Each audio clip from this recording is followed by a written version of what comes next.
harawnarangdabdo ngasi International Women's Day pangthoi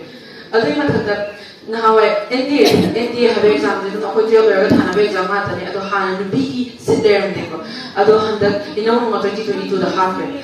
ado apoi mamanga ra no nutrition apoi da mata sai to bira ko da mata apoi na nasi sigumba opportunity se phangni ne ba adui mathakta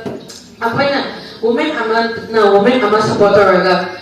ngasi de habona meshidagi apoi women ke have self oiba jaga ama same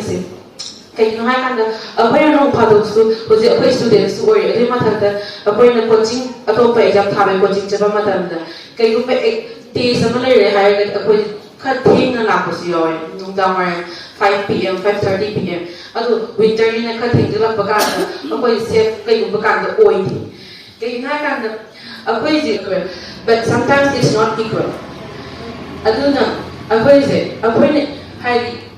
nupishin nungdang thokkan ona hai ko hudako nupachin ne hai siba noina nungdang thokra gasu mana kan turan to go nupi ma thina go ju mo self feel to kolona hai na se hoji su imung da hai ko nupi ne nungdang wa ja thokkan ona hai ko aduna ta hai di noi ja thoro adu nang ja ka da thok to chalo loira ga thana halo ama hai bi na go